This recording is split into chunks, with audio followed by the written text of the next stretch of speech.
கிருஷ்ணாய பரமாத்மனே நமः.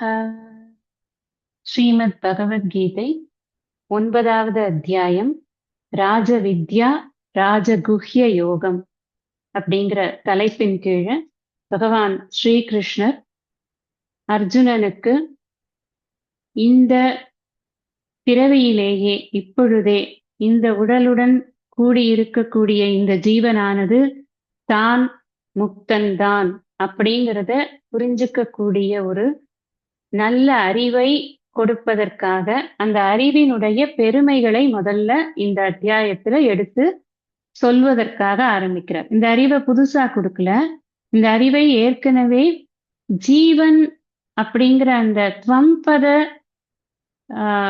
விளக்கத்தை கொடுக்கும் பொழுதே 2வது அத்தியாயத்துல நிறைய கொடுத்தாச்சு ஆத்மாவை பற்றிய விளக்கங்கள். ஆயினும் அப்படி இருந்தாலும் கூட இப்ப தத்பத விளக்கம் கொடுக்கும் பொழுது இந்த தத்பத லட்சியார்த்தத்தை சொல்ற பொழுது ஈஸ்வரன் என்ற கோணத்திலும் அந்த ஆத்மா என்பது, அதாவது தூய உணர்வு என்பது, பரம்பொருள் என்பது என்ன அப்படிங்கிறத தெரிந்து கொண்டால்தான் இந்த பரம்பொருள் என்பது எல்லா ஈஸ்வரன்ற கோணத்திலாகட்டும் அல்லது ஜீவன் என்ற கோணத்திலாகட்டும் அது ஏகமாக இருக்கிறது அப்படிங்கிற அந்த ஐக்கியத்தை புரிந்து கொள்றது அப்படிங்கிறது ரொம்ப முக்கியம் இல்லையா? அதனால அவர் இந்த வித்யையை முதல்ல புகழறார். அதுக்கப்புறமா இந்த வித்யையை இன்னும் கொஞ்சம் கூட மெருகேற்றி சொல்ல போகிறார் அப்படின்னு நம்ம சென்ற வகுப்புல பார்த்தோம். ஃபர்ஸ்ட் அவர் சொல்லக்கூடிய விஷயம் என்னன்னா, இந்த வித்யை ஒரு ராஜ வித்யை. இதம் துதே குஹ்யதமம் பிரவக்ஷ்யாம் யனசூயவே. உனக்கு கொஞ்சம் கூட அசூயையே இல்ல, பொறாமை இல்ல, உன்கிட்ட கெட்ட குணங்கள் இல்ல, நீ என்கிட்ட குற்றம் பார்க்காதவனாக இருக்கிறாய். பொறாமை யாருக்கு வரும் அப்படின்னா குற்றம் பார்க்கும் பொழுது வரும். நாம ஏன் இந்த இடத்துல எதுக்கு பகவான் எடுத்த உடனே இந்த ஒரு நெகட்டிவ் குவாலிட்டியை எதுக்கு எடுத்துன்னு ஃபர்ஸ்ட் பேசுறார் அப்படின்னு நமக்கு தோணும். ஏன் வருது அப்படின்னு சொன்னா, எப்பவுமே ஒரு இயல்பு என்ன அப்படின்னு சொன்னா, ரொம்ப ப்ராக்சிமிட்டி கிட்டக்க வர வர குற்றம் பார்க்கக்கூடிய ஒரு வாய்ப்புகள் நிறைய இருக்கிறதுனால குற்றம் பார்க்கணும்ன்ற எண்ணமும் வரும். இங்க இவங்களுக்குள்ள என்ன ப்ராக்சிமிட்டி அப்படின்னு சொன்னா, முன்னாடியே சொன்னார், பக்தோசிமே சகாச்சேதி ரகசியம் ஏததுத்தம்.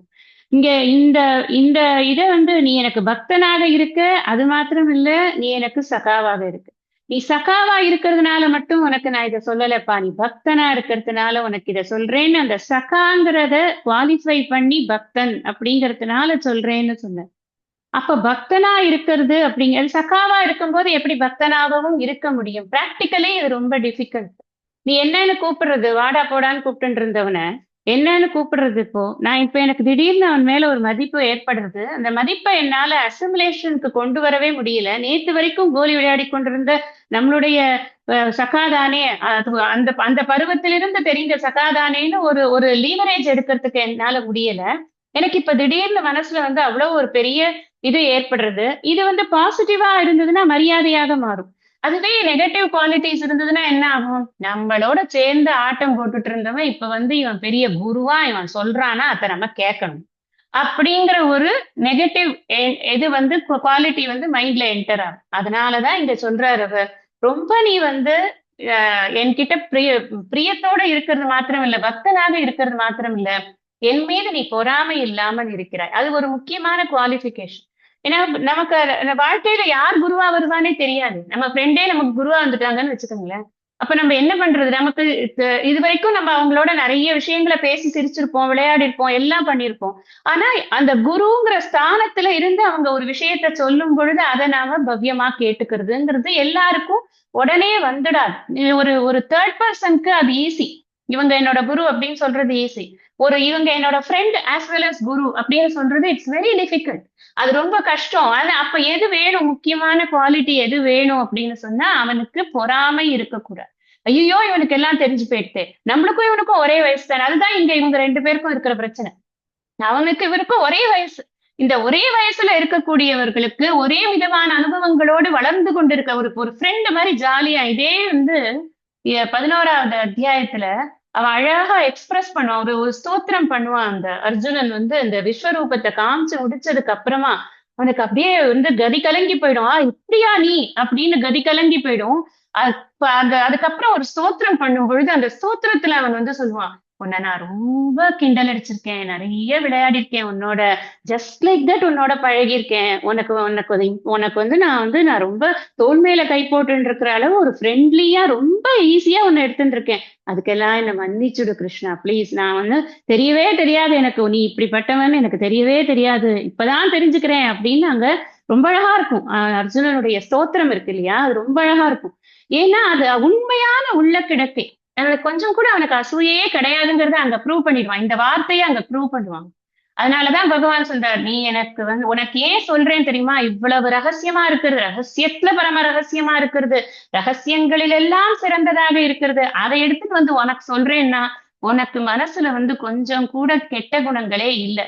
நமக்கு தெரிஞ்சுக்கணும், நமக்கு ஏதாவது ஒண்ணு வந்துடும் நம்மளோட பிராரப்த வசத்தினாலேயோ பூர்வ வாசனையினாலேயோ ஏதாவது ஒரு வார்த்தையோ ஒரு மனசுல ஒரு எண்ணமோ நமக்கு நம்மளோட குருவை பத்தி ஏற்பட்டுடுத்துனா முதல்ல அதை வந்து களையறதுக்கான ஒரு இதை எடுத்துக்கணும்னு நம்ம இதுல இருந்து நமக்கு தெரியுது. நான் வந்து சன்னியாசியா இருக்கக்கூடிய குருவையே விமர்சிக்கிறவர்களை நான் பார்த்திருக்கேன். அப்படிங்கிற போது ஒரு ஒரு கிரகஸ்தாசிரமத்துல ஒரு குரு அமைஞ்சிட்டாங்கன்னு வச்சுக்கோங்களேன், அப்ப எவ்வளவு விமர்சனங்கள் ஈஸியா பண்ண முடியும். இதெல்லாம் பண்ணக்கூடாது அப்படிங்கிறதுதான் இங்க. குருவா பண்ணக்கூடாது, அவ்வளவுதான். குருவா ஏற்றுக்கொண்டால் பண்ணக்கூடாது அப்படிங்கிறது நமக்கு இந்த ஒரு வார்த்தையில காமிக்கிறார் பகவான் வந்து. இந்த அனசூயவே அப்படிங்கறத என்ன சொல்லி கொடுக்குறேன் உனக்கு, நான் வந்து விஞ்ஞான சகிதம் ஞானம், நான் நீ வந்து நீயே தான் அது அப்படிங்கிற அனுபவ சித்தமாக இருக்கக்கூடிய அந்த முக்தஸ்வரூபத்தை உனக்கு நான் காமிச்சு கொடுக்க போறேன். அப்படி காண்பித்து கொடுக்க போகிறேன் என்பதால் நீ என்ன, உனக்கு என்ன பலன் கிடைக்கிறதுப்பா, நீ இந்த சம்சாரம் அப்படிங்கிற தலையிலிருந்து நீ விடுதலை பெறுகிறாய். யாருக்கு விடுதலை வேண்டும் அப்படின்னா, யார் தலைப்பட்டிருக்கிறோம் என்று நினைக்கிறோமோ அவர்களுக்கு விடுதலை வேண்டும். இதை நம்பர் ஆஃப் டைம்ஸ் நான் சொல்லியிருக்கேன். அதனால இதை வந்து இந்த தலைப்பட்டு இருக்கிறேன்னு உனக்கு எப்படி தெரியும்னா, நீ முதல் அத்தியாயம் பூரா உட்கார்ந்து புலம்பினியே, அதுல இருந்து எனக்கு தெரிஞ்சு போச்சு நீ தலைப்பட்டு இருக்கிறாய், அதனாலதான் இந்த மாதிரி எல்லாம் பண்ற அப்படின்னு.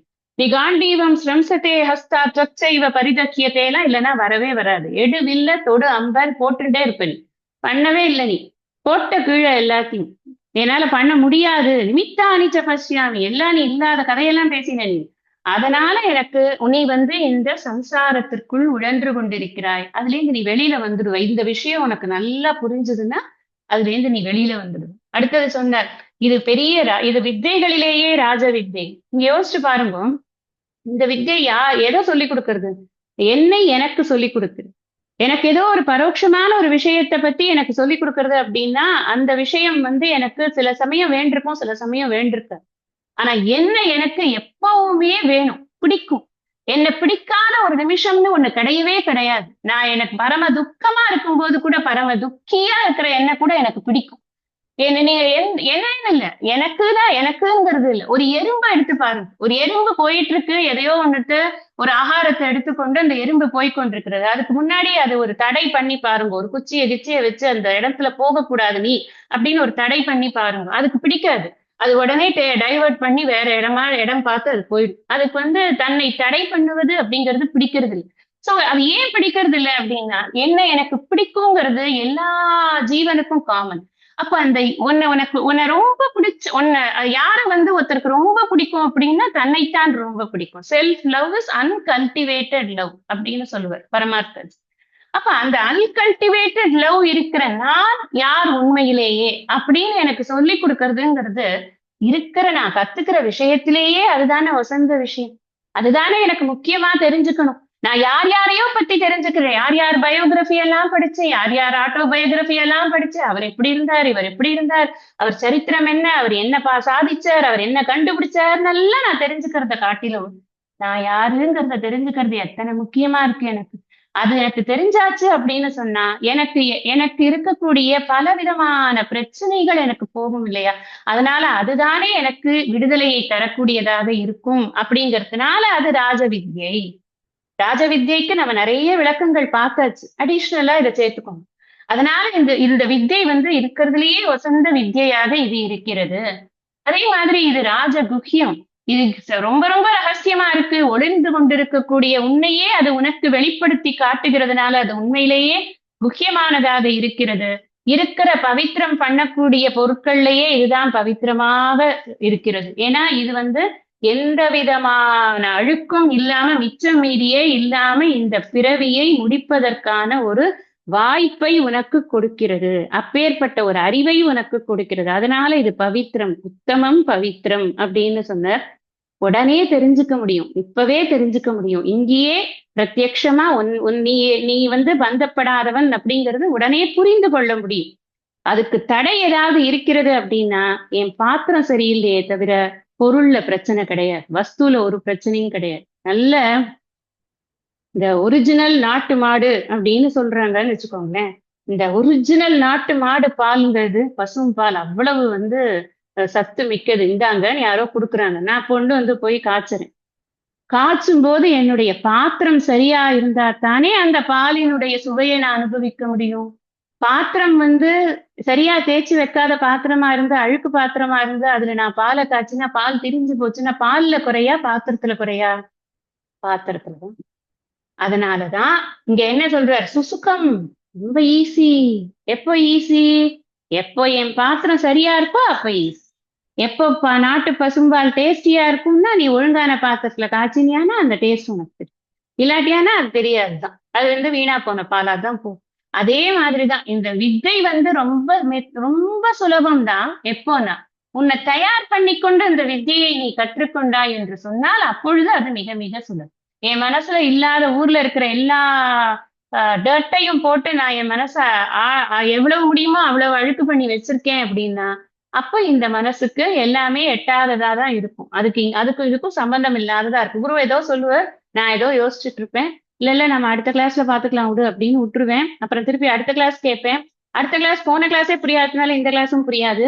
சரி பாத்துக்கலாம், அப்புறம் அடுத்தது பாத்துக்கலாம் அப்படின்னு கேட்பேன். இப்படியே அது வெறும் கேட்கக்கூடிய விஷயமா போயிடும். உள்வாங்கக்கூடிய விஷயமாக அது இருக்காது. அப்ப அது சுசுக்கமாக இருக்காது. அதனால சுசுக்கம் அப்படிங்கிறது யாரோட கையில இருக்குன்னா, என் புத்தி என் மனசு இந்த இடத்துல அவைலபிளா இருந்தால் சுசுக்கம். அவ்வியம், அவ்வியம்ங்கிறது என்ன? ஒரு அழிவே இல்லாத ஒரு பலனை தரக்கூடியது, அழியாததாக இருக்கக்கூடியதை பற்றி பேசுகிறது. அதனால அது அழியாதது அப்படின்னு இதை பத்தி படிச்சோம். எல்லாத்துக்கும் முத்தாய்ப்பா என்ன சொன்னார்? இவ்வளவு தூரம் உனக்கு சொன்னேனா, இது எல்லாத்துக்கும் ரொம்ப முக்கியம் என்ன தெரியுமா? நீ அனசூயனாக இருக்கிறாய். நான் இல்லைன்னு சொல்லல. ஆனா ஸ்ரத்த வேணும். எனக்கு பொறாமையெல்லாம் கிடையாது. ஆனா எனக்கு இது கிடையாது. அவ்வளவு இது இல்ல, கான்பிடன்ஸ் இல்ல. அவங்க சொல்றது கரெக்டானு எனக்கு தோணல. இன்னும் 2-3 இடத்துல அதை செக் பண்ணணும். நான் இன்னும் 2-3 ஆர்டிகல்ஸ் எல்லாம் எடுத்து வச்சிருக்கேன். இவங்க சொல்றதையும் அதையும் நான் கொஞ்சம் வெரிஃபை பண்றேன். அப்புறம் பார்க்கலாம். அது அது இது பண்ணிக்கிறதா இல்லையா, ஏத்துக்கிறதா இல்லையான்னு அப்புறம் பார்க்கலாம். அது இல்ல. குரு எதை சொல்றாருன்னா சாஸ்திரத்துல இருக்கிறத தான் சொல்றாரு. அப்படின்னா நீ குருவை கரெக்டா ஐடென்டிஃபை பண்ணலன்னு அர்த்தமா.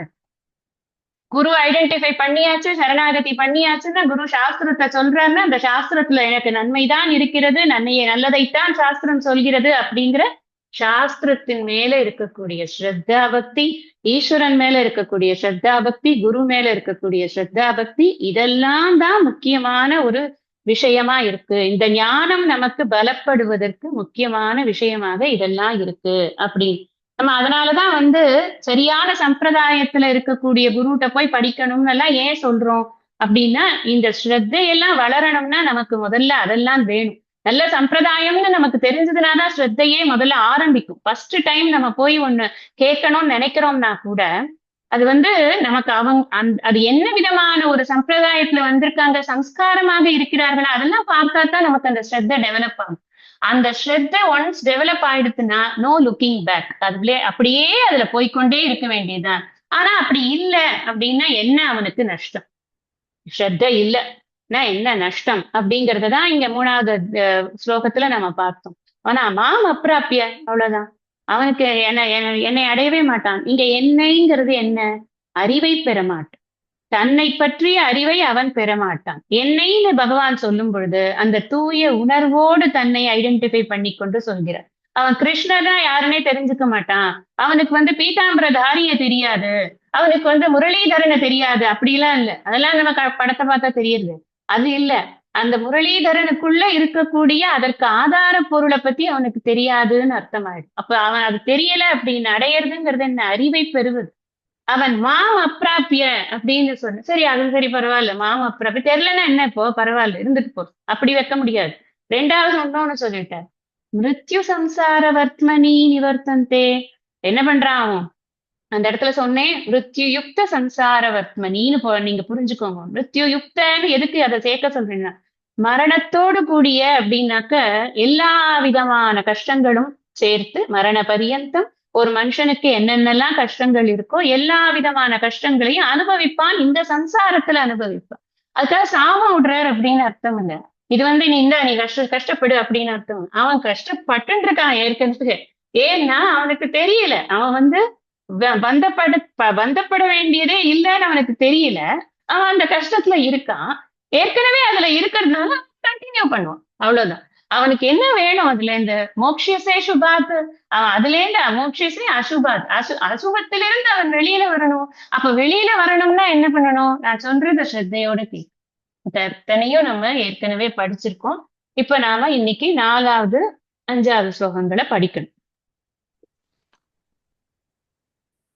மயா கதமிதம் சர்வம் ஜகதவ்யக்தமூர்த்தினா மத்ஸ்தானி சர்வபூதானி ந சாஹம் தேஷ்வவஸ்திதஹ. இந்த முதல் 3 ஸ்லோகங்கள்ல நாம இந்த வித்யினுடைய பெருமையையும் வித்தைக்கு தேவையான ஒரு குணத்தையும் பார்த்தோம். அந்த குணம் இல்லைன்னா என்ன ஆகும் அப்படிங்கிறத பார்த்தோம். குணம் இல்லைன்னா என்ன ஆகும் சொன்னதுனால குணத்தினுடைய தேவையை பற்றி நாம கொஞ்சம் சிந்தனை பண்ணணும். ஸ்ரத்தை அப்படிங்கிறது ரொம்ப அவசியம். இந்த 4ல இருந்து ஆரம்பிச்சு என்ன சொல்றார் பகவான் அப்படின்னு சொன்னா, என்ன நான் எப்படி இருக்கேன், என்னோட உண்மையான சொரூபம்ங்கிறது என்னன்னு நீங்க புரிஞ்சுக்கோங்க. நீங்க எல்லாம் கோவிலுக்கு போறீங்க, வழிபடுறீங்க, எல்லாம் ரைட்டு. என்னுடைய உண்மையான சொரூபம் அப்படிங்கறத நான் இப்ப டிக்ளேர் பண்றத புரிஞ்சுக்கோங்க அப்படின்னு சொல்ல போறேன். 4, 5, 2 இதம் இந்த, சர்வம் அனைத்து, ஜெகத் உலகமும், அவ்யக்த மூர்த்தினா வடிவமற்ற இந்திரிய அகோச்சரமாக இருக்கக்கூடிய இந்திரியங்களுக்கு புலப்படாததாகிய தூய உணர்வாகிய மயா என்னால் ததம் வியாபிக்கப்பட்டுள்ளது. சர்வபூதானி எல்லா உயிர்களும், பிராக்கெட்ல போட்டுக்கணும், உயிரற்றவைகளும் கூட, மத்ஸ்தானி என்னிடத்தில் இருக்கின்றன, அகஞ்ச நானோ, தேஷு அவைகளிடத்தில் ந அவஸ்திதக இல்லை. இந்த அனைத்து உலகமும் வடிவமற்ற இந்திரியங்களுக்கு புலப்படாத தூய உணர்வாகிய என்னால் வியாபிக்கப்பட்டுள்ளது. எல்லா உயிர்களும் உயிரற்றவைகளும் கூட என்னிடத்தில் இருக்கின்றன, நானோ அவைகளிடத்தில் இல்லை அப்படின்னு பகவான் டிக்ளேர் பண்ற. கொஞ்சம் இந்த ஸ்டேட்மெண்ட்டை டைரக்டா பார்த்தோம்னா அதோட அர்த்தம் அப்படிங்கிறது கஷ்டம் புரிஞ்சுக்கு. ஃபர்ஸ்ட் கொஞ்சம் கொஞ்சமா இதை நம்ம அன்ஃபோல்ட் பண்ண ட்ரை பண்ணும். இங்க பகவான் முதல்ல தன்னை எப்படி டிக்ளேர் பண்றாருன்னா அவ்யக்தம் அப்படின்னு டிக்ளேர் பண்றார். அடுத்தது ததம் அப்படின்னு ஒரு வார்த்தை சொல்றார்.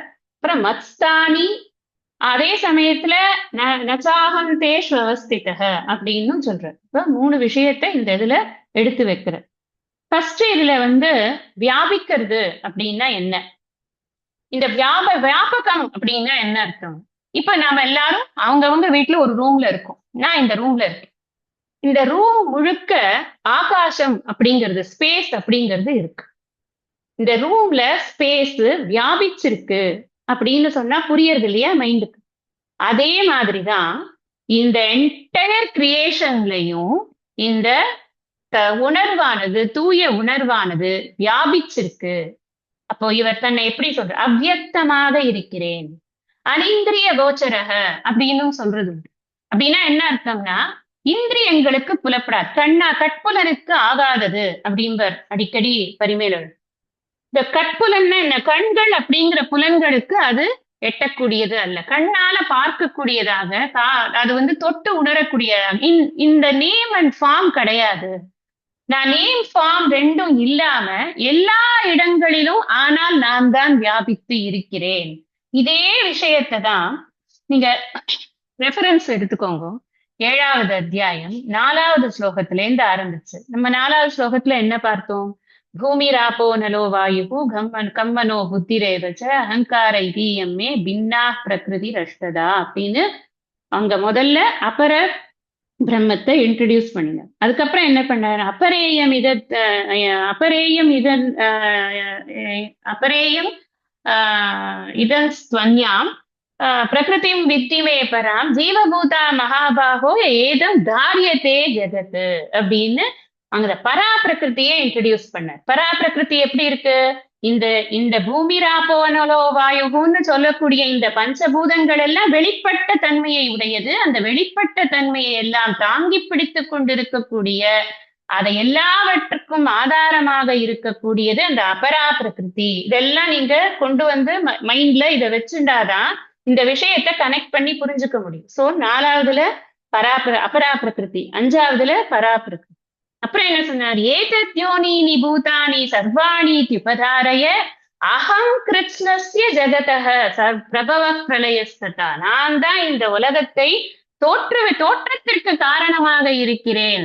தோற்றம் பிரளயம் ரெண்டுத்துக்கும் காரணமாக இருக்கிறேன். இதெல்லாம் அடுத்ததுலயே இதெல்லாம் வரப்போறது பின்னாடி. அதனால இந்த 4லேருந்து ஆரம்பிச்சு மத்த பரதரம் நாண்யத்து கிஞ்சித் அஸ்தி தனஞ்சய மயி சர்வமிதம் புரோத்தம் சூத்ரே மணிகணா இவ. இதெல்லாம் நம்ம டீடைல்டா படிச்சிருக்கோம். நான் மறுபடியும் உங்களுக்கு உட்காந்து எக்ஸ்பிளைன் பண்ண போறது இல்லைன்னா இட் டேக் டைம். நம்ம திருப்பியும் பழைய கிளாஸே கேட்கிற மாதிரி ஆயிடும். பட் ஆனா இந்த ஸ்லோகங்கள் எல்லாம் இந்த இடத்துல ஒர்த் ரெஃபரிங் அதுக்காக சொல்றேன் நான். அப்ப 4லேருந்து ஆரம்பிச்சு 16வது ஸ்லோகம் வரைக்குமே நம்ம இந்த கிரியேஷனை பத்தியும், கிரியேஷன்ல எப்படி இருக்கார், தான் எப்படி அசோகம் அப்சுகம் தேய பிரபாஸ்மி சசி சூரியோலாம் நான் எப்படி இருக்கேன், இந்த கிரியேஷனுக்குள்ள நான் எப்படி எல்லாமா இருக்கேன் அப்படிங்கறத அங்க காமிச்சிருக்கார்.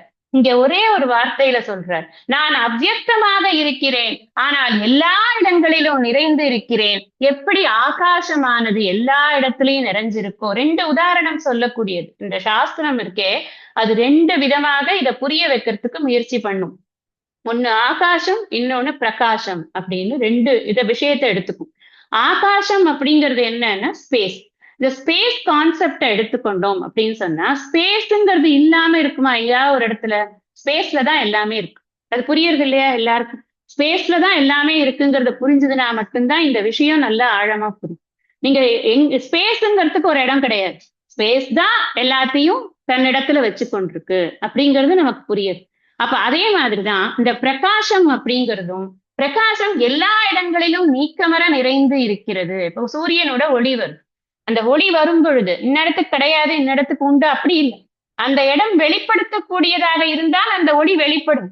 ஒளிப்படுத்த முடியாத இடமாக இருந்தால் ஒளி வெளிப்படாது. ஆனால் சூரியனுடைய ஒளி பொதுவாகத்தான் இருக்கு. இது புரியுது.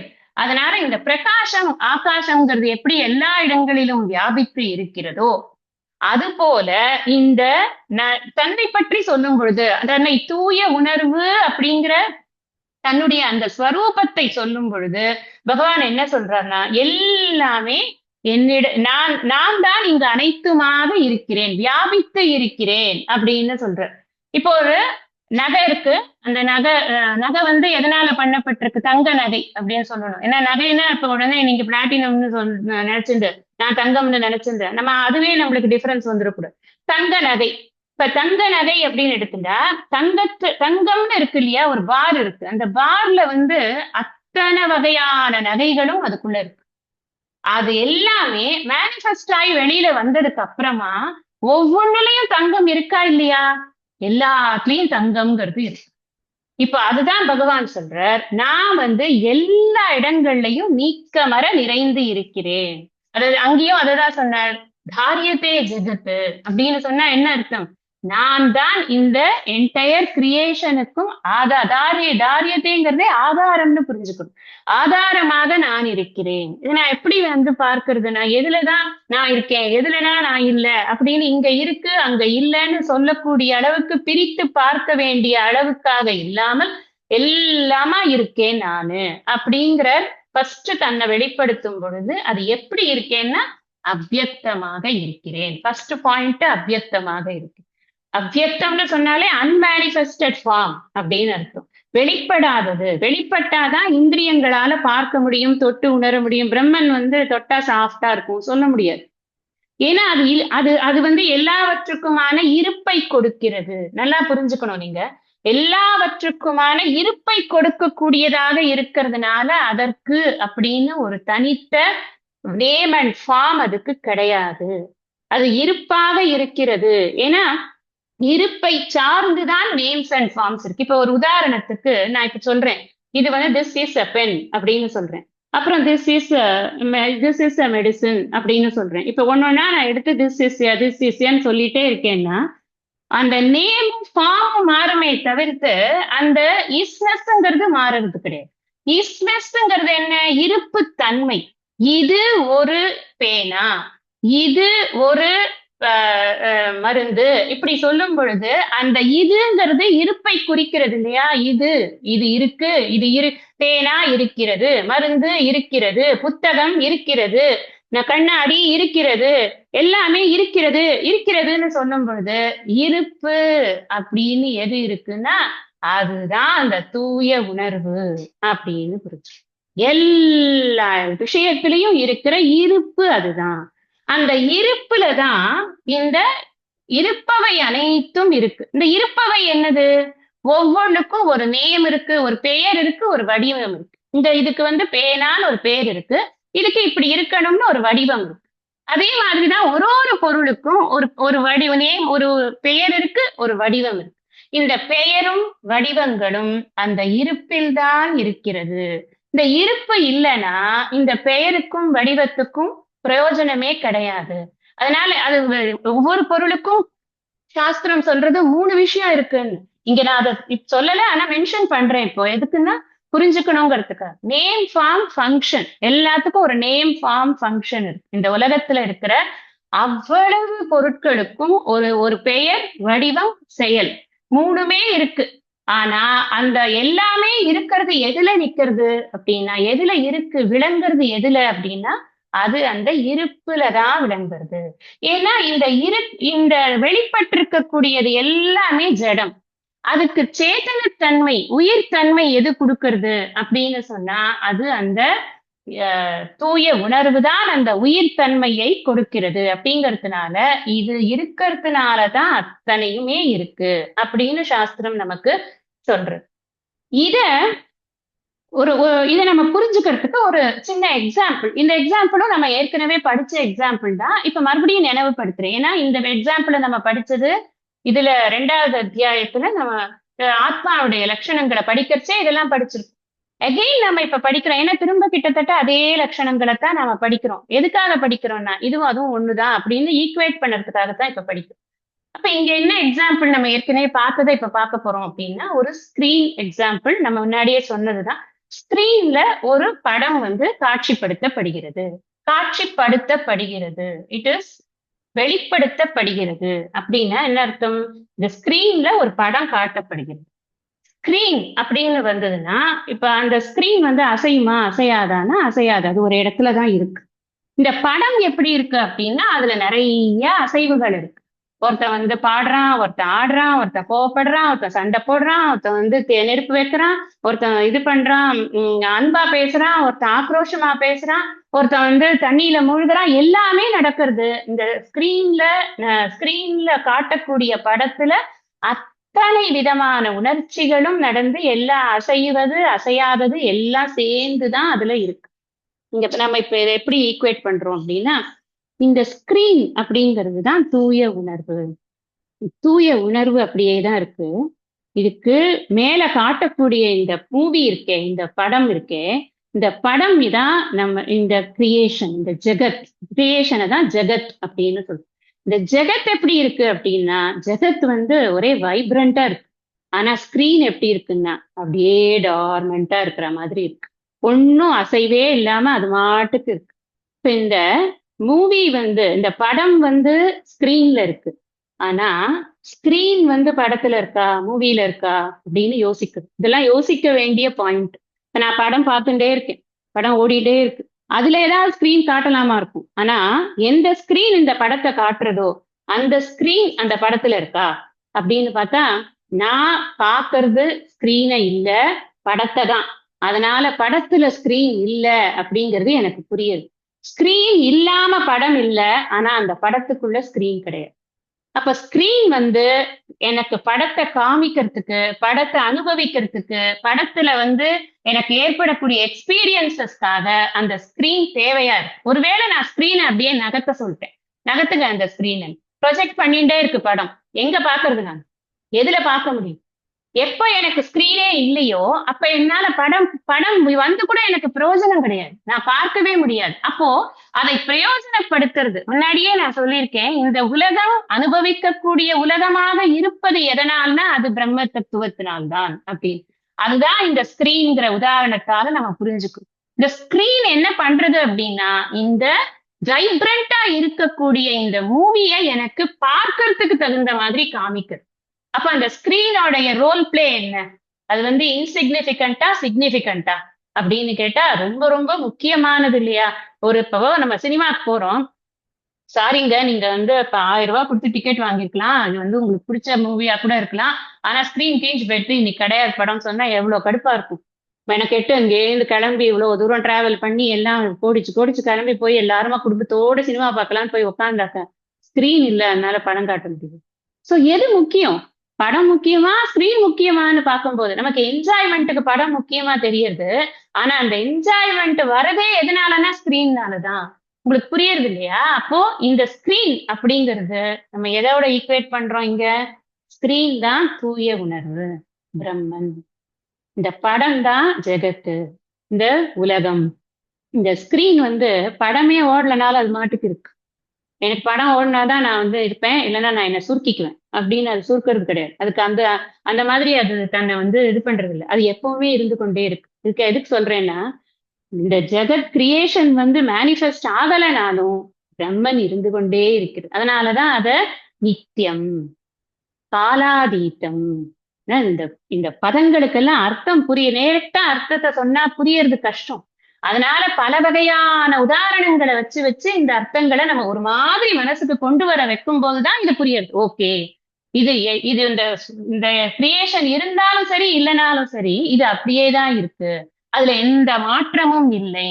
நம்ம ஏற்கனவே பார்த்திருக்கோம், இந்த ஸ்கிரீன் வந்து மாறவே மாறாச்சேத்யோயமதாத்யோயம் அக்லேத்யோ சோஷ்ய ஏவச்ச நித்ய சர்வகதஸ்தானுகு அச்சலோயம் சனாதனஹ.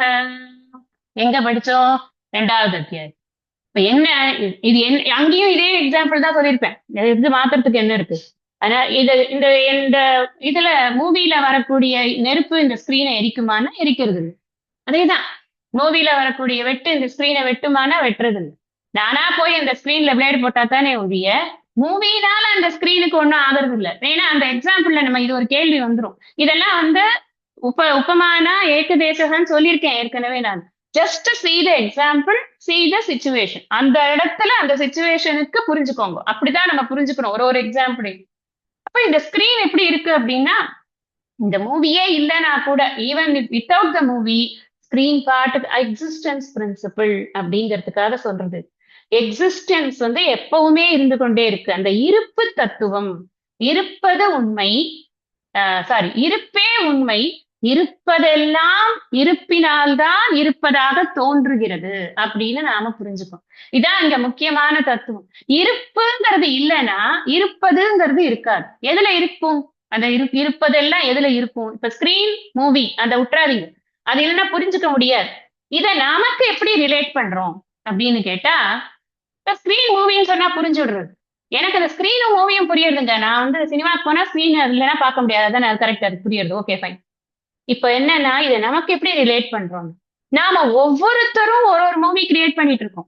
அவங்கவுங்க லைஃப்ல ஒரு மூவி இருக்கு. நாமளே தான் screenplay, story, dialogue, direction எல்லாம் வச்சுட்டு நாமளே அதை பாடாப்படுத்தி கொண்டிருக்கிறோம். எங்க பண்றோம் அப்படின்னு 3 நிலைகள்ல பண்றோம். ஜாகிரத், ஸ்வப்ன, சுஷுப்தி. இந்த 3 நிலைகளிலும் we are projecting so many things in our life. நான் வந்து விழிப்பு நிலையில ஒருத்தரோட பேசுறேன், ஒருத்தரோட இன்டராக்ட் பண்றேன், அவங்கள பத்தின ஒரு அபிப்பிராயம் எனக்கு ஏற்படுறது, அந்த அபிப்பிராயத்தை வச்சு அடுத்த இன்டராக்ஷன் நடக்கிறது, அதை வச்சு இன்னொருத்தட்ட இன்டராக்ஷன் நடக்கிறது, அதை வச்சு ஒரு டிரான்சாக்ஷன் நடக்கிறது, அந்த டிரான்சாக்ஷனால ஒரு லாபம் வருது, ஒரு நஷ்டம் வருது, அந்த லாப நஷ்டத்துக்காக நான் மறுபடியும் காரியம் பண்றேன். இது எண்டே இல்லாம இதை நான் சொல்லிட்டே இருக்கலாம். 1 hour இல்ல 2 hours கூட நான் சொல்லிட்டே உட்காந்துருக்கலாம் இந்த மாதிரி. அந்த மாதிரி இருக்கு நம்மளுடைய வாழ்க்கையில நாம பண்ணக்கூடிய விழிப்பு நிலையில் செய்யக்கூடிய செயல்பாடுகள் அப்படி இருக்கு, நமக்கு நிறைய இருக்கு. சரி, ஸ்வப்னத்துல என்ன பண்றோம்? இந்த ஸ்வப்னத்துல நாம பண்ணாத அட்டூழியமே கிடையாது. நம்ம எல்லாத்தையுமே கிரியேட் பண்ணிடுவோம் ஸ்வப்னத்துல. நம்மளால முடியும். ஏன்னா நாம தானே கிரியேட்டர். நம்மளுக்கு என்ன, நமக்கு ஒரு ஒரு பொருள் வேண்டாம், ஒண்ணும் வேண்டாம். நம்மளோட தாட்லயே எல்லாமே கிரியேட் ஆயிடும். ஒரு பெரிய மலைக்கு போனேன், அந்த மலையில ஒரு பெரிய குகை இருந்தது, அந்த குகைக்குள்ள ஒரு சித்தர் இருந்தார், அந்த சித்தர் முன்னாடி உட்கார்ந்தேன், நான் உட்கார்ந்து நானும் ஓம் நமச்சிவாய சொன்னேன், அவரு ஓம் நமச்சிவாய சொன்னேன், உடனே எனக்கு அவர் சேர்ந்து ஒரு ஒளி வந்தது. எல்லாம் நம்ம என்ன வேணா பேசலாமா வேண்டாமா? எல்லாம் கனவு தானே.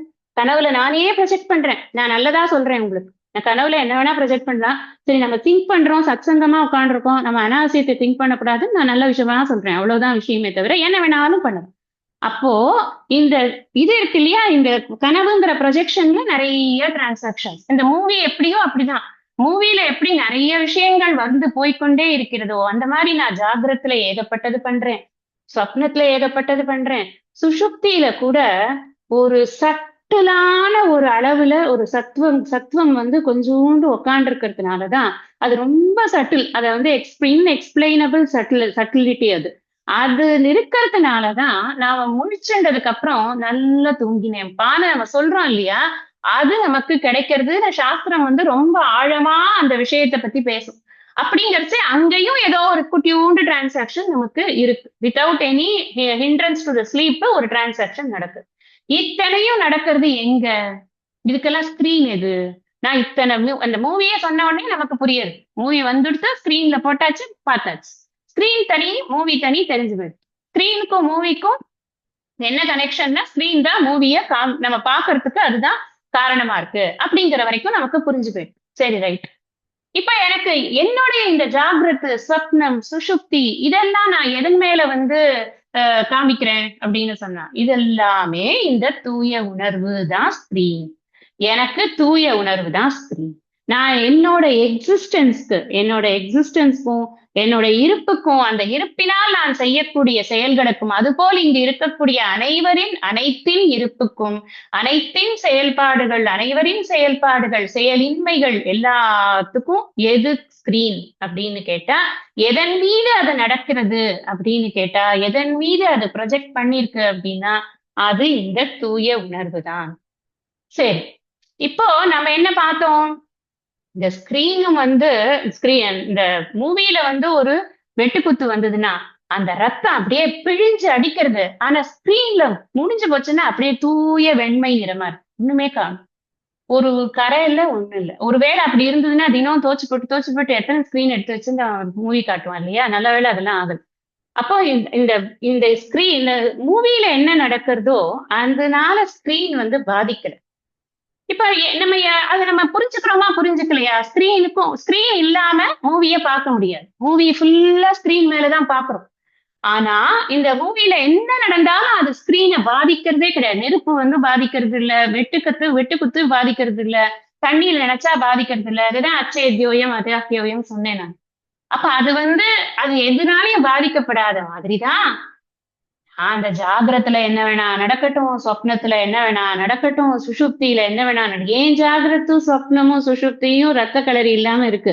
அது மாதிரிதான் எல்லாருக்கும் இருக்கான்னா கிடையாது. உலகத்துல எத்தனையோ நடக்கிறது. என்ன நடந்தாலும் அதுக்கும் அந்த பிரம்ம தத்துவத்துக்கும் அந்த தூய உணர்வுக்கும் ஒரு சம்பந்தமும் கிடையாது.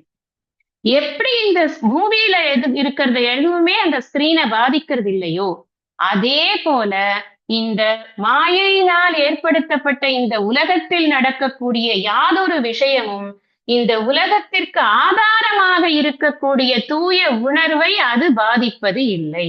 அதைத்தான் அவர் சொன்னார், நான் எந்த எல்லாம் இருக்கு அதுல நான் இல்லை. ஆனா அதுல இருந்துட்டேன்னு வச்சுக்கோங்களேன், என்ன ஆயிடும்? அவன் அழுதா நானும் அழணும், அவன் சிரிச்சா நானும் சிரிக்கணும், அவனுக்கு ரத்தம் வந்தா எனக்கும் கரைப்படணும், எல்லாம் வரணுமே, எனக்கு வரலையே. அப்போ அவர் சொல்ல விஷயம் என்னன்னா, நான் அசங்கமா இருக்கேன். அசங்கோகம் அப்படிங்கறதான் இங்க விஷயமா சொல்லக்கூடிய. என்ன நடந்தாலும் சரி, எவ்வளவு அது துக்கமா இருந்தாலும் சரி, சுகமா இருந்தாலும் சரி, போற்றுதலா இருந்தாலும் சரி, தூற்றுதலா இருந்தாலும் சரி, எதுவா இருந்தாலும் இது இந்த மாயா பிரபஞ்சத்துல நடந்து கொண்டு இருக்கிறது. இந்த பிரபஞ்சம் இயங்குவதற்கு நான் எக்ஸிஸ்டன்ஸ் கொடுத்திருக்கேன், அவ்வளவுதான். அதுக்காக வேண்டி அந்த பிரபஞ்சத்துக்குள்ள என்னை இழுத்துட முடியாது. நான் அதற்கும் எனக்கும் எந்த ஒரு சம்பந்தமும் இல்லாமல் அசங்கமாக இருக்கிறேன். எல்லாம் என் மேலதான் இருக்கு, நான் ஒத்துக்கிறேன். ஆனா நான் அதுக்குள்ள இல்ல அப்படின்னு அதை டிக்ளேர் பண்றார். அதனால நமக்கு என்ன தெரியறது இதுல இருந்து அப்படின்னு சொன்னா, இந்த இந்த இது இருக்கு இல்லையா, இந்த பிரம்மன் அப்படிங்கிறது எப்படி இருக்கு அப்படின்னா சுத்தமாக இருக்கிறது, நித்திய முக்தனாக இருக்கிறது. அதேதான் என்னோட ஸ்வரூபம். என் ஸ்வரூபமும் என்னோட உடம்பு மனசு புத்தி தான் எல்லா காரியத்தையும் பண்றது. இந்த உடம்பு மனசு புத்தி தான் எனக்கு ஜாகிரத்துல வேலை பண்றது, விழிப்பு நிலையில வேலை பண்றது, கனவு நிலையில வேலை பண்றது, சுஷுப்தியில வேலை பண்றது. அதற்கு இருப்பை கொடுத்திருக்கிற தூய உணர்வாக நான் இருக்கிறேன். எதனாலும் பாதிக்கப்படாமல் நான் இருக்கிறேன். என்னை யாராவது வானலாவ புகழ்ந்தா கூட எனக்கு அதனால ஒண்ணும் கிடையாது, 1/2 இன்ச்சு கூட ஏறாது.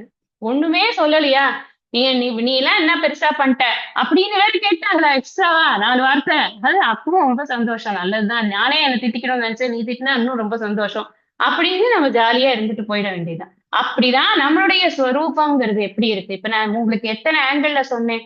முதல்ல ஸ்கிரீன்ங்கிறதும் மூவிங்கிறதும் என்னன்னு புரிஞ்சுக்கிட்டோம் அப்படின்னு சொன்னா, அதுக்கப்புறம் இந்த சமஷ்டிய சொல்லியிருக்கேன், வியஷ்டிக்கும் அதுதான்னு சொல்லியிருக்கேன். நல்லா புரிஞ்சுக்கோங்க. சமஷ்டியில என்ன சமஷ்டின்னு இந்த டோட்டல்ல டோட்டல்ல என்ன பாக்குறோமோ அதே விஷயத்தை தான் எனக்கு அப்ளை பண்ணி பார்க்கிறேன். நானும் அதே மாதிரி அசங்கமாக இருக்க வேண்டிய தூய உணர்வு தான் அப்படின்னு சாஸ்திரம் என்ன சொல்றதுனால நான் அதை ஸ்ரத்தையோடு, இங்கதான் ஸ்ரத்த ரொம்ப முக்கியம். இதை நீ ஸ்ரத்தையோட கேட்டனாதான் உனக்கு மோக்ஷசே சுபாத். இல்லைன்னா நீ என்ன பண்ணுவ, நீ போய் மாட்டிக்குவ. என்ன நீ பண்ணுவ, ஒவ்வொரு விஷயத்திலையும் போய் நீ அப்படி சொல்லியிருக்க கூடாது, நீங்க அன்னைக்கு அப்படி சொன்னீங்க பாருங்க, ஜென்மத்துக்கும் என்னால மறக்க முடியாது. எந்த ஜென்மத்துக்கு, போன ஜென்மத்துக்கா, இந்த ஜென்மத்துக்கா, அடுத்த ஜென்மத்துக்கா? What is the validity of words? First of all நமக்கு முக்கியமா இந்த சாஸ்திரம் படிக்கிற நாம என்ன புரிஞ்சுக்கணும்னா, no words are valid other than சாஸ்திரத்தோட வேர்ட்ஸ். நல்லா புரிஞ்சுக்கும். சாஸ்திரம் குரு சொல்றதை தவிர வேற எதுனாலும் நமக்கு ஒரு மேட்டரா எடுத்துக்க வேண்டிய அவசியமே கிடையாது. இதெல்லாம் படிச்சா நமக்கு அதுதான் நம்மளுடைய இதுவா இருக்கணும். நம்முடைய மாற்றம் என்ன இருக்கும் அப்படின்னா, இது இல்ல, அதாவது விட்டேத்தியா இருக்கிறது அப்படி கிடையாது. அதோட உண்மை தன்மை தெரிந்து கொண்டு அதிலிருந்து விலகி இருக்கிறது, அவ்வளவுதான். சில பேர் மேல விழுந்து புடுங்கி அப்படியே நான் அப்படியாக்கும், நான் இப்படியாக்கும், நீங்க தான் எனக்கு அதாக்கும் இதாக்கும், நான் அதுக்கும் மதிப்பு கிடையாது. உன்னெல்லாம் மனுஷன் மதிப்பானா அப்படி சொன்னா அதுக்கும் மதிப்பு கிடையாது, ஒண்ணுத்துக்குமே மதிப்பு கிடையாது. அவ்வளவுதான். அப்படிங்கறது அந்த ஒரு இது வரணும்னா நான் யாருங்கிறது எனக்கு முதல்ல தெரியணும்ல. அதுதான் இங்க பகவான் நமக்கு சொல்றதுக்கு முற்படுறார். தன்னை பற்றி சொல்லும் பொழுது அடுத்தது நம்ம பார்ப்போம். இது எல்லாத்தையும் ஈக்குவேட் பண்ணி பார்க்கறச்சு இதேதான் நம்ம முன்னாடி படிச்சிருக்கோம். நம்ம துவம்பத லட்சியார்த்தத்தை படிக்கும் பொழுதும் இதே விஷயங்களை அந்த துவங்கிற கோணத்துல, நீ யாரு அப்படிங்கிற கோணத்துல படித்து கொண்டுட்டீங்க. பகவான் தன்னையும் அதே தான் சொல்றார் அப்படின்னு. அதனால நாமளும் அந்த நித்திய புத்த சுத்த முக்த ஸ்வரூபம்தான் அப்படிங்கிறத நாம மனசுல வச்சுக்கணும் அப்படின்னு இருக்கு. அடுத்த ஸ்லோகம் என்ன சொல்றது? நச்ச மத்ஸ்தானி பூதானி பஷ்யமே யோகமைஸ்வரம் பூத பிருன்னச்ச பூதஸ்தோ மமாத்மா பூத பாவனஹ. மேலும் பூதானி உயிர்கள், ந மத்ஸ்தானி உண்மையில் என்னிடத்தில் இல்லை, மே என்னுடைய, ஐஸ்வரம் ஆளுகைக்கு உட்பட்ட, யோகம் மாயையை, இந்த இடத்துல யோகம்னா மாயை, இல்லாததை இருக்கிறது போல காட்டக்கூடியதாக இருக்கிறதுனால அது மாயை அப்படின்னு அந்த சொல்றோம். மாயையை பஷ்ய பார், மம என்னுடைய, ஆத்மா, இந்த இடத்துல ஆத்மா அப்படின்னு சொன்னா உடல் அல்லது பிரபஞ்சம், சிங்கிளாவும் எடுத்துக்கலாம், டோட்டலாவும் எடுத்துக்கலாம். பூத பாவனக உயிர்களை தோற்றுவிக்கிறது, பூத பிருத்து உயிர்களை காக்கிறது, ச எனினும், ந பூதஸ்தக அவைகளில் இல்லை. இதேதான் முன்னாடி சொன்னதுக்கும் இதுக்கும் லைட்டா ஒரு கான்ட்ரடிக்ஷன் இருக்கிறதாக நமக்கு இப்ப தோணும். என்ன அப்படின்னா, இப்ப இத பொழிப்புரை பார்த்துடலாம். மேலும் உயிர்கள் உண்மையில் என்னிடத்தில் இல்லை, என்னுடைய ஆளுகைக்கு உட்பட்ட மாயையை பார். என்னுடைய உடல் அல்லது பிரபஞ்சமானது, ஆத்மாவானது உயிர்களை தோற்றுவிக்கிறது, உயிர்களை தாங்குகிறது, எனினும் அவைகளில் இல்லை. இப்ப இப்படி சொல்லிட்டாரு பகவான். இப்பதானே சொன்னார் போன இதுல லாஸ்ட் லைன்ல என்ன சொன்னார்? மஸ்தானி சர்வ பூதானி. அப்பா என்கிட்டதான்ப்பா எல்லாம் இருக்கு. நான் தான் என்னிடத்தில் தான் அனைத்தும் இருக்கின்றன, நான் தான் அதுக்குள்ள இல்ல அப்படின்னு சொன்னார். இப்ப என்ன சொல்றாரு? ஃபர்ஸ்ட் அடுத்த சொல்லி வாய் காயல, அதுக்குள்ள என்ன சொல்றாரு? நச்ச மஸ்தானி பூதானி. How can he contradict his own statement? எப்படி சொல்ல முடியும்? அந்த மாதிரி ஒரு கொஸ்டின் வந்துரும் நம்ம. இப்பதான் சொன்னீங்க மத்ஸ்தானின்னு, அப்புறம் நச்ச மத்ஸ்தானிங்கிறீங்களே அப்படின்னு. இங்கதான் சூக்ஷ்மம் இருக்கு. என்ன சூக்ஷ்மம் இருக்கு? இங்க இருக்கு, இங்க என்கிட்ட இல்ல அப்படின்னு எந்த ஆங்கிள் சொல்றாரு அவர்? எந்த ஆங்கிள் சொல்றாருன்னா, அதுக்கு ரியாலிட்டி இல்ல அப்படிங்கிற ஆங்கிள் அதை சொல்றோம். இது என்கிட்டதான் இருக்கு, ஆனா அதுக்கு ரியாலிட்டி இல்லை. ஏன்னா அதுக்கு சீனிங்லே ரியல், அது இருக்கிற மாதிரி இருக்கு. நான் கிட்ட போய் பார்த்தேன்னா அது இல்ல. எப்படி எதை வச்சு சொல்றீங்க அப்படின்னா, இப்ப நான் கனவு காண்றேன். கனவுல எனக்கு ஒரு புலி என் மேல இது பண்றது, எனக்கு பிடிச்ச இழுக்கிறது. நான் நல்ல காயமே ஆயிடுத்து, எழுந்துக்கிறேன். எழுந்த உடனே எனக்கு புலி எல்லாம் கடிச்சிருச்சுப்பா, எப்படியாவது ஒரு டாக்டர் அழைச்சிட்டு போய் எனக்கு எப்படியாவது இதை போடுங்க அதை போடுங்க. நான் சொன்னேன்னா என்னை பார்த்து என்ன பண்ணுவாங்க? சிரிப்பாங்கல்ல. என்ன நல்லா தானே எழுந்து வந்திருக்க, உனக்கு என்ன கேடு, என்ன புலி வந்திருக்கு அப்படிங்கிறாங்க. கனவுல கனவு எப்படி ரியாலிட்டிக்கு வரும்? அதேதான், எப்படி கனவுல நமக்கு ஏற்படக்கூடிய ஒன்றுக்கு நிஜத்துல இது இல்லையோ, வேலிடிட்டி இல்லையோ, அதே மாதிரிதான் இந்த உலகம் அப்படிங்கிறது வியாபகாரிக சத்தியமாக தோன்றக்கூடிய இந்த உலகத்துல ஏற்படக்கூடிய அனைத்தும் பாரமார்த்திக சத்தியமாக இருக்கக்கூடிய அந்த தூய உணர்வின் கோணத்தில் அதுக்கு வேலிடிட்டி கிடையாது. அதனால பகவான் என்ன சொல்றாருன்னா, அது இருக்குப்பா ஆனா இல்ல. அது இருக்கு, எனக்கு வீடு இருக்கு ஆனா அது எந்த இல்ல. ஏன்னா நான் அந்த ஓனர்ஷிப்பை எடுத்துக்கல, நான் விட்டேன், எனக்கு வேணாம், யாராவது எடுத்துக்கோங்க. அந்த ஓனர்ஷிப்பை எடுத்துட்டதுக்கு அப்புறம் தான் அதுல காரை பெயிண்டிருக்கா, செவத்துல ஓட்ட விழுந்திருக்கா, அதுல பெயிண்ட் போச்சா, அவன் பிளம்பர் வந்தானா, இதெல்லாம் எனக்கு வேலையா? அதெல்லாம் இல்ல, அது இல்ல என்கிட்ட, அது என்னோடது இல்ல. ஐ ஐ disown everything that I own. அப்படின்னா எப்படி எனக்கு அதனால பிரச்சனை வரும்? அதைத்தான் பகவான் சொல்றாரு, அது இருக்கப்பா ஆனா இல்லாதது மாதிரிதான் இருக்கு. நான் எல்லா நாமரூபங்கள்லயும் நான் வியாபிச்சிருக்கேன். ஒரு நாமரூபம் கூட எக்ஸெப்ஷன்னே கிடையாது. நீ என்ன உலகத்துல சொன்னாலும் அதுல நான் இருக்கேன். ஆனா அந்த உலகத்துல நீ கொன்ன காமிக்கிறல்ல, அதுக்குதான் இருப்பு கிடையாது. நான் இருப்பேன், அது இல்லவே இல்லை. எப்படி ஸ்கிரீன் இருந்துட்டே இருக்கும், மூவியே வரல, படமே ரிலீஸ் ஆனாலும் தியேட்டர்ல ஸ்கிரீன் பாட்டுக்கு இருந்துதான் இருக்கும்.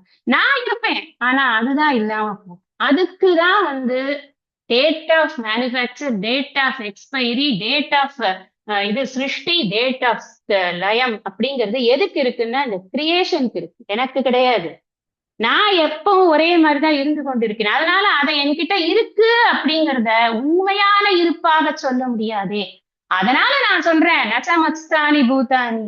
நான் ஓன் பண்ணிக்கல, நான் உருவாக்கின இந்த பெரிய மலை இப்படி பொடி பொடியா போயிடுத்தேன், கிரானைட்டுக்காக தட்டி வெட்டி வெட்டி விற்கிறானே, உட்கார்ந்து பகவான் கண்ணீரும் கம்பளையுமா நின்னாருன்னா என்னத்துக்காரு? யோசிச்சு பாரு.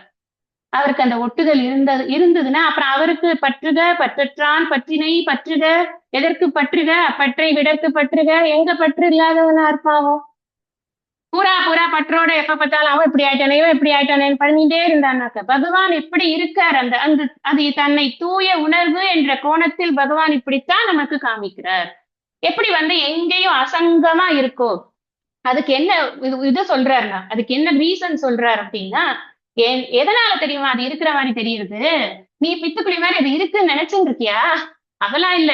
அது ஏன் இருக்குன்னா, பஷ்யமே யோகம் ஐஸ்வர், என்னோட ஐஸ்வரத்தை பாரு, என்னோட ஆளுகைக்கு உட்பட்ட அந்த யோகத்தை பார், அந்த மாயையை பார், அந்த யோக மாயையை பார். நீ அதை பார்த்தனா உனக்கு தெரிஞ்சிடும், மாயையில வந்திருக்கக்கூடிய அனைத்துக்கும் ஒரு குறிப்பிட்ட காலத்திற்கு தான் இருப்பு இருக்கிறது. அது விசாரிக்கும் போது அதற்கு உண்மை இருப்பு இல்லை. அதனால் அதற்கு பெயர் என்னன்னா மித்யா, இல்லையா? அப்ப மித்யாவாக தோன்றி தோற்றத்துல இருக்கிறது போல இருக்கக்கூடிய விஷயங்களுக்கு எதுக்கு உண்மைத்தன்மை? அப்ப எது உண்மையிலேயே இருக்கிறது? நான் தான் உண்மையிலேயே இருக்கேன், நான் மட்டும்தான் இருக்கு, வேற எதுவுமே இல்லை. வேற என்னென்னலாம் இருக்குன்னு நம்ம நினைச்சு கொண்டிருக்கோமோ அத்தனையும் மாயையினால் தோற்றுவிக்கப்பட்ட உண்மை இருப்புத்தன்மை இல்லாத மித்யா வஸ்துக்கள் மட்டுமே. அப்ப இந்த கான்சியஸ்னஸ், இந்த பியூர் கான்சியஸ்னஸ், அந்த தூய உணர்வு அப்படிங்கிறது இந்த உண்மை இருப்பு இருப்பில்லை அப்படிங்கறதெல்லாம் பார்க்காம அனைத்திலும் அது டோட்டலா வியாபித்திருக்கிறது. பெர்வேடிங் கான்சியஸ்னஸ் அப்படிதான் நம்ம சொல்றோம். It's pervading everywhere. எங்க பார்த்தாலும் இது ததம் அப்படின்னு சொன்னா பெர்வேடிங்னு அர்த்தம். ததம் அப்படின்னு சொன்னாலே அப்படின்னா என்ன அர்த்தம்னா தன்னு சொன்னா பெர்வேடுன்னு அர்த்தம்.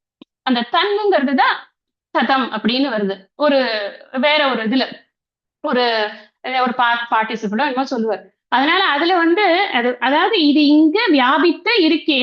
என்னுடைய யோகம் ஐஸ்வரம், அதனாலதான் இது வந்து இது அத்தனையும் இருப்பது போல உனக்கு தோன்றுகிறது. உண்மை இருப்பு இதுக்கு கிடையாது. சரி, அப்ப என்ன சொல்றார்? என்னுடைய என்னுடைய உடல் அல்லது இந்த பிரபஞ்சமானது என்னுடைய ஆத்மா, மமா ஆத்மா பூதபாவனக, நான் தான் இந்த அனைத்து கிரியேஷன்ல இருக்கிற அனைத்திற்கும் உற்பத்தி காரணமாக இருக்கிறேன்.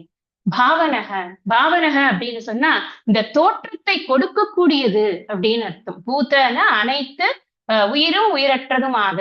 அப்ப அனைத்திற்கும் தோற்றத்தை கொடுக்கக்கூடியதாக என்னுடைய சக்தியை பெற்று இந்த மாயையானது இந்த சிருஷ்டியை பண்ணுகிறது. சரி, அப்புறம் இந்த ஸ்திதி எப்படி நடக்கிறதுனா என்னுடைய சக்தியை பெற்று மாயையானது இந்த ஸ்திதியை நடத்தி கொண்டு இருக்கிறது. அதுக்கப்புறம் லயமும் அதனாலதான் நடக்கும். எல்லாம் அதுதான். சிருஷ்டி ஸ்திதி லய காரணமாக நானே இருக்கிறேன். அதுதான் இந்த வரிக்கு அர்த்தம். பூத்த பிருந்தச்ச பூத்தஸ்தக மமாத்மா. பூத்த பிருத்துல நம்ம விஷ்ணு சஹஸ்ரநாமத்துல பார்க்கிறோம். இந்த வார்த்தைகள் எல்லாம் நம்ம படிக்கிறோம் அங்க ஸ்லோகத்துல. பூதபிருத் அப்படின்னா என்ன? தாங்குகிறார்னு அர்த்தம். இந்த உலகத்தை தாங்கக்கூடியவராக இருக்கிறார். நம்ம வந்து ஒரு பக்தி ரூபமாக அதை சொல்லணும் அப்படின்னா இந்த பகவானாலதான் இந்த உலகத்துல எல்லா தர்மங்களும் நடந்துட்டு இருக்கு. அதனால தர்ம கோப்தாவாக அவன் இருக்கிறான் அப்படின்னு அவனுக்கு ஒரு பேர், தர்ம கோப்தா அப்படின்னே பேரு. அம்பாளுக்கு ஒரு பேர் இருக்கு, மித்யா ஜெகத் அதிஷ்டானாயை நமக. லலிதா சகஸ்ரநாமத்துல நம்ம படிச்சிருக்கோம். மித்தியாக இருக்கக்கூடிய இந்த பிரபஞ்சத்தினுடைய அதிஷ்டானமாக இருக்கக்கூடியவளே உனக்கு நமஸ்காரம். அந்த இருக்கக்கூடியவளே அந்த அம்பாள பிரம்மஸ்வரூபிணியாக தூய உணர்வையே ஒரு உருவகம் கொடுத்து சொல்லப்பட்டிருக்கிறது. அப்ப தூய உணர்வு ஒன்றுதான் இருக்கிறது. இந்த மித்தியான இந்த பிரபஞ்சத்திற்கு அதிஷ்டானமாக அது மட்டுமே இருக்கிறது. அதனால இங்க எக்ஸிஸ்டன்ஸ் அப்படின்னு இருக்கு இல்லையா, அந்த பிரின்சிபல் மட்டும்தான் உண்மை. எக்ஸிஸ்டிங் இருக்குல்ல, இந்த பொருட்கள் என்னென்னலாம் இருக்கோ அது. அதனாலதான் ஆச்சாரியார் சொல்லுவார் மகாத்புதம் அப்படின்னு. இந்த மாயையை பத்தி பேசும்போது அனிர்வச்சனீயம், மகாத்புதம், அற்புதமாக இருக்கப்பா.